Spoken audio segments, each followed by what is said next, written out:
Bonjour à tous et à toutes et bienvenue à notre rendez-vous quotidien consacré à la méditation de la parole de Dieu. Nous sommes aujourd'hui le dimanche 19 septembre 2021. Vous faites bien de vous connecter sur cette chaîne.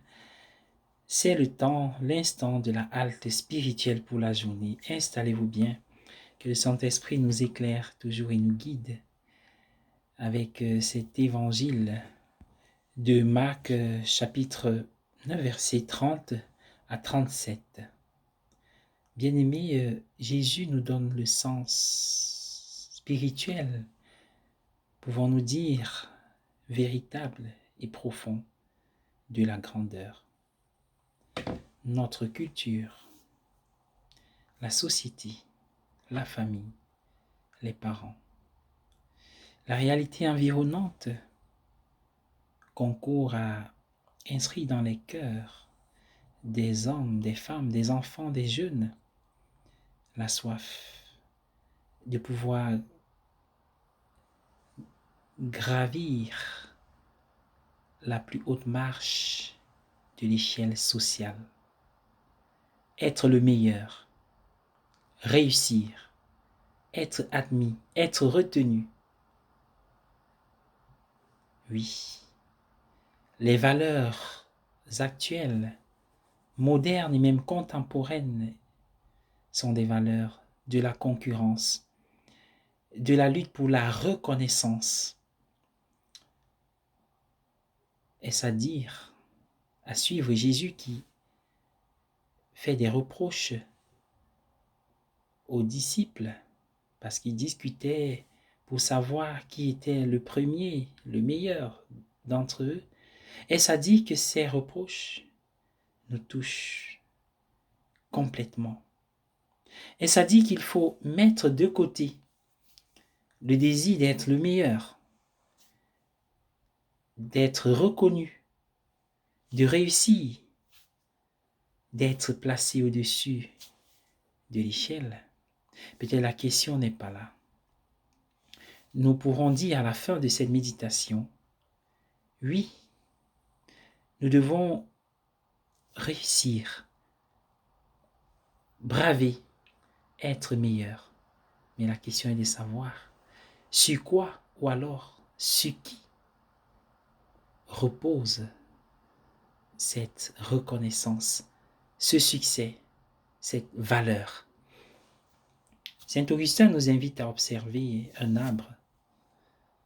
Observer un arbre, il s'étend vers le haut, vers le bas autant pour moi, pour pouvoir s'élever vers le haut, comme s'il nous apprenait l'humilité.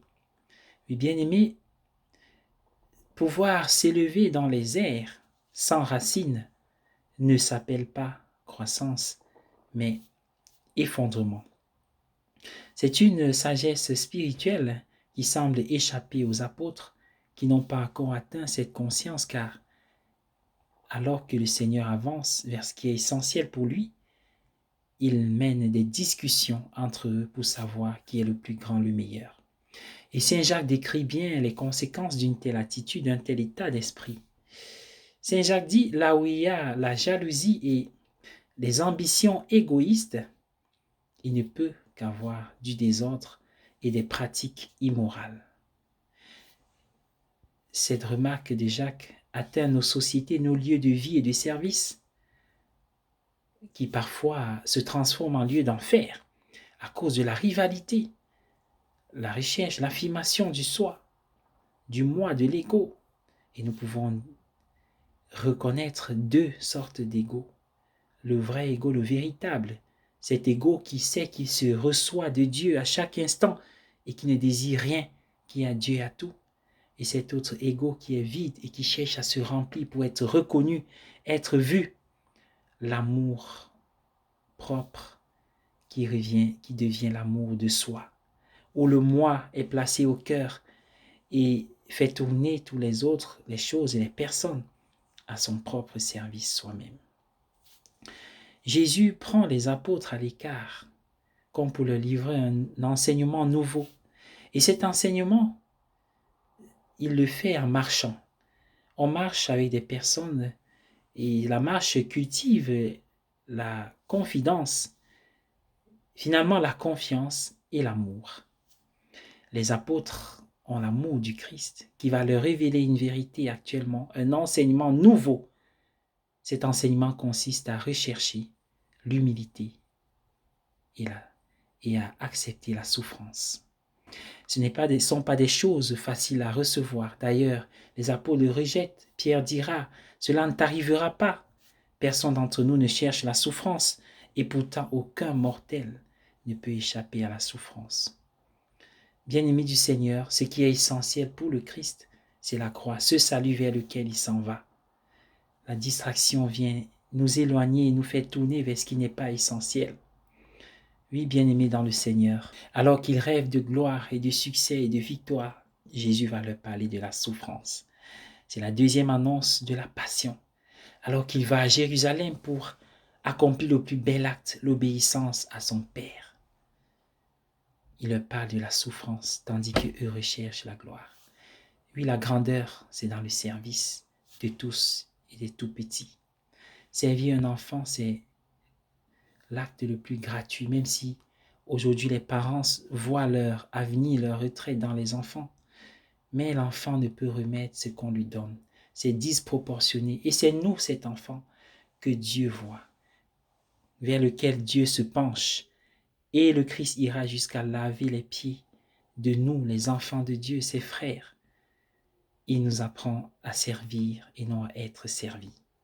Voilà l'enseignement nouveau. Sur la terre, Dieu a eu un fils sans péché, mais jamais un fils sans souffrance. Mais cette souffrance, on peut la vivre à la suite du Christ qui nous donne l'exemple, car il nous porte, il nous prend dans ses bras, sur son épaule, pour nous faire avancer.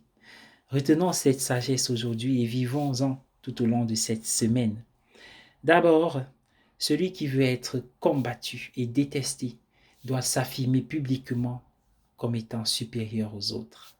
Parfois, on ne le fait pas, les autres le constatent et nous sommes victimes des quêtes, des combats, des conquêtes, nous sommes victimes des attaques, des coups bas. Mais si tu veux être aimé ou alors avoir des personnes qui aiment ta compagnie, il faut donner la priorité à l'épanouissement des autres, s'intéresser au bonheur des autres et célébrer leur victoire. Bonne journée à tous, bon 25e dimanche et bonne semaine. Soyez bénis.